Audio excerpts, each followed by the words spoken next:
British Columbia के premiere John हॉर्गन ने Victoria विच पत्रकारां नाल गलबात की, जिथे उन्होंने दस्सिया कि उन्हां दी सरकार वल्लों सूबे भर विच यूक्रेनी भाईचारे दे नाल सैटलमेंट एजेंसियां नाल संभावित तौर ते वड्डी गिनती विच पनाह लैण वाले यूक्रेनियनां दी मदद की जाएगी।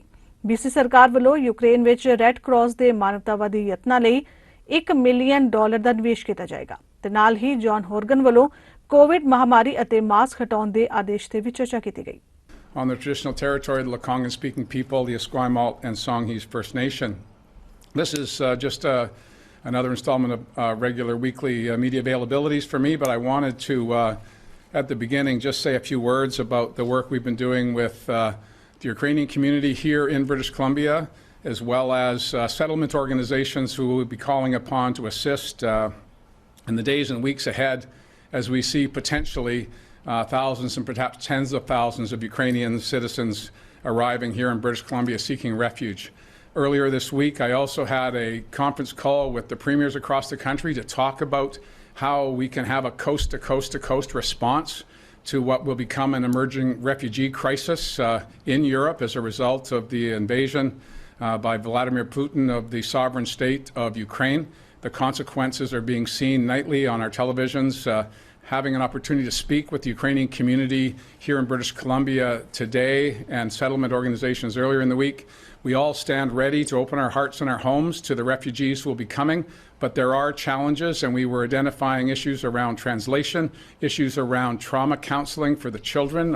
Women and children are likely to be the bulk of the people coming to British Columbia, and also how we as a government, immigration not a primary responsibility of the province, but of course none of that matters at times of crisis, and we wanted to be clear to the Ukrainian community and to you through the media, to all British Columbians, that there is much that needs to be done, and there are a variety of ways that you can help. I can, and these are the big challenges, that the unknowns. We don't know, first of all, how many people will be coming.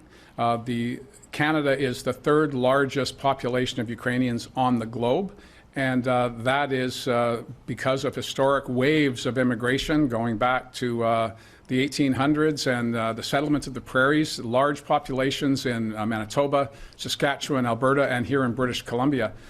The first order of business was to talk to those non-governmental organizations that are in the business of settlement, helping refugees, helping new Canadians as they come. And the message was uniform across the board, whether it was organizations on the island, in the Lower Mainland, or in the interior, is that housing is the #1 challenge. We know this in our domestic activity, much less opening up our doors to newcomers. So there are a variety of tools at our disposal. Obviously, faith communities. I know the community of faith that I'm attached to, people are, renovating their basements as quickly as they can to prepare a suite, or they're emptying out rooms that have been filled with boxes to make sure there's a space for people if it's needed.